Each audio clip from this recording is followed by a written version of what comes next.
नमस्कार दोस्तों, मैं सुरेंद्र सिंह राजपूत स्वागत करता हूं आपके अपने YouTube चैनल में। आज हम बहुत ही आसान तरीके से यानी बहुत ही सरल भाषा में प्रकाश का परावर्तन पढ़ेंगे। मैं कोशिश करूंगा कि बहुत से कम समय में आपको ये चैप्टर पढ़ाया जाए ताकि जल्द से जल्द आप दूसरा चैप्टर पढ़ सकें।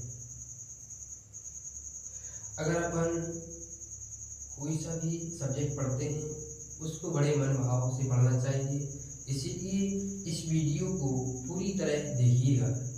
यदि आप इस वीडियो को स्किप करते हैं या छोड़ते हैं तो आपको शायद एक चैप्टर अच्छे से समझ में ना आए कि एक प्रकाश का परावर्तन जो पढ़ रहे हैं अपन। इसलिए वीडियो को बिल्कुल भी स्किप किए बिना चैनल को सब्सक्राइब कीजिएगा।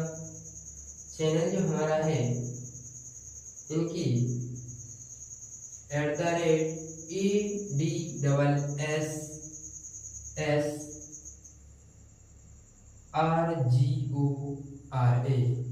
दोबारा देखिएगा, @ADSSRGORA।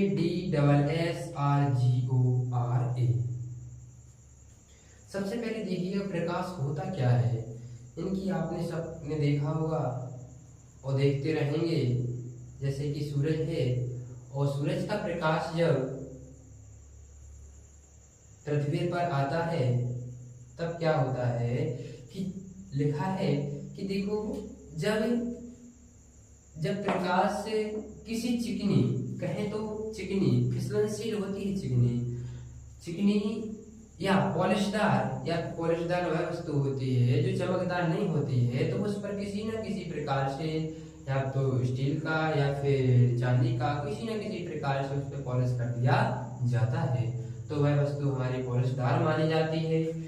पॉलिशदार सतह पर आपतित होता है। तो कहने का मतलब है जब सूर्य के प्रकाश से किसी चिकनी या पॉलिशदार सतह पर आकर आपतित होता है तो उसका कुछ अधिकांश भाग यानी कि कुछ भाग यानी कि उस मतलब पूरा नहीं जाएगा पर कुछ अधिकांश भाग, अधिकांश मतलब होता है कि अधिक से अधिक भाग सतह से टकराकर, मतलब उस सतह चिकनी या पॉलिशदार सतह से टकराकर अपने माध्यम में यानी कि उसी माध्यम में वापस लौट जाता है, यानी कि उसी माध्यम में वापस लौट जाता है प्रकाश की किसी चिकनी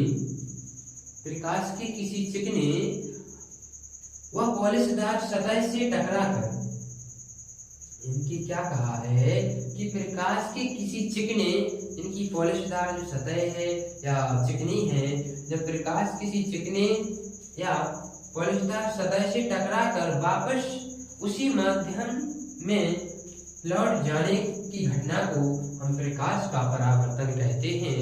तो अपनी भाषा में सुने कि जब प्रकाश की किरण एक किसी चिकने या पॉलिशदार सतह पर टकराती है और वह उसी माध्यम में अपने वापस लौट जाती है तो उसे इस घटना को हम प्रकाश का परावर्तन कहते हैं।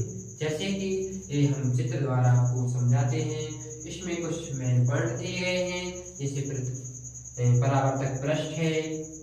सबसे पहले हम परावर्तक पृष्ठ समझते हैं। देखिएगा, इनकी जो M1 है और M2 है, एक प्रकाश का पृष्ठ है। इनकी या तो ये चिकना है या इस पे पॉलिश की गई है पहले से, या तो पहले से चिकना है या फिर पॉलिश की गई है। तो ये हमारा प्रकाश का जो परावर्तक होगा इसी पृष्ठ से होगा, इसलिए परावर्तक पृष्ठ कहा जाता है। यानी कि कहेंगे कि जिस पृष्ठ पर प्रकाश परावर्तन होता है उसे परावर्तक पृष्ठ कहा जाता है। अब देखो, सबसे पहले आता है आपतित किरण। क्या आता है? आपतित किरण, यानी कि सूर्य की प्रकाश की जो किरणें आई हुई हैं, जो आती हुई प्रतीत होती है, उसे हम प्रकाश का आपतित किरण कहते हैं। यानी कि प्रकाश की आपतित किरण कहते हैं, यानी कि उसे हम आपतित किरण कहते हैं। और जो उसी माध्यम में अपनी उसी दिशा में वापस लौट जाती है बिना किसी छेड़छाड़ की, यानी कि जो प्रकाश किरण आई हुई है, इधर से देख रहे हैं आप, यानी कि जो प्रकाश किरण आई हुई है उसी माध्यम से वापस लौट जाती है, तो उसको हम नाम दे चुके हैं, लिखा है कि ए और बी। यानी कि जो आपतित किरण है उसका नाम ए है, जो परावर्तक किरण है उसका नाम बी है। यानी कि आने वाली किरण को आपतित किरण कहते हैं और परावर्तन के पश्चात जो वापस उसी माध्यम में जाएगी उसे हम परावर्तन परावर्तन किरण कहते हैं। तो इसके माध्यम से अपन ने परावर्तक किरण भी पढ़ ली। इसके बाद है आपतन बिंदु। आपतन बिंदु वह बिंदु है जहां पर एक आपतित किरण आकर और टकराती है, पृष्ठ से टकराती है। मतलब कि जब प्रकाश की किरण, कोई किरण आती है उस चिकने या पॉलिशदार सतह पर जिस बिंदु पर टकराती है उसे हम आपतन बिंदु कहते हैं। जैसे उसको नाम दे चुके हैं हम, दिया है, जैसे लिखा है उसका कि बी नाम दे दिया गया है इसको। यानी कि जो बी है हमारा वो हमारा आपतन बिंदु है। अब तीसरा यानी कि पांचवा पॉइंट बनता है आपतन कोण। यानी कि कहने का मतलब है कि यहाँ पर एक पॉइंट रह गया है, अभी इसको भी लिख लेते हैं, अभिलंब।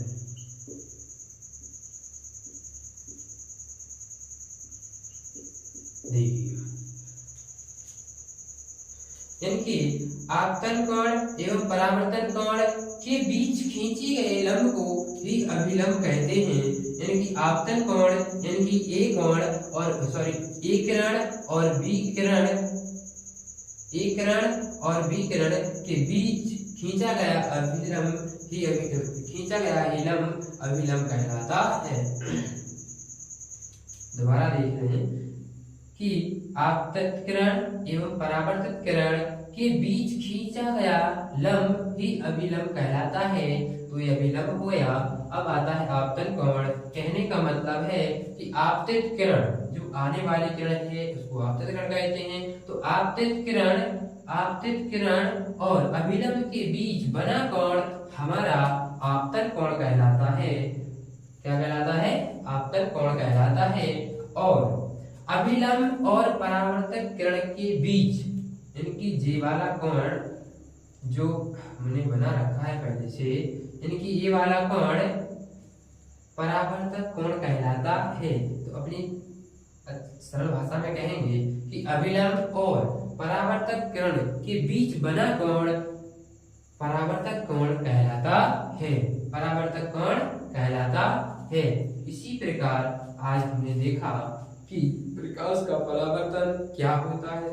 दोस्तों, इसी प्रकार पढ़ते रहिएगा और आगे बढ़ते रहिएगा।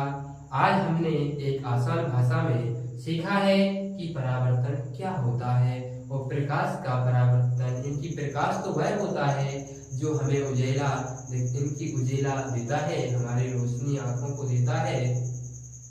इसलिए आज जो हमने आज सीखा है, इसी प्रकार हम आगे भी वीडियो साइंस की प्रोवाइड कराते रहेंगे। और यदि आपको यह वीडियो समझ में आई है या याद हो चुका है प्रकाश का परावर्तन, तो हमारे चैनल को सब्सक्राइब कीजिएगा और लाइक भी कीजिएगा, ताकि हमारे अंदर एक जुनून पैदा हो और हम आपको ऐसी प्रकार की वीडियो प्रोवाइड कराते रहें। दोस्तों, धन्यवाद। इसी प्रकार यह वीडियो समाप्त होती है। Thank you.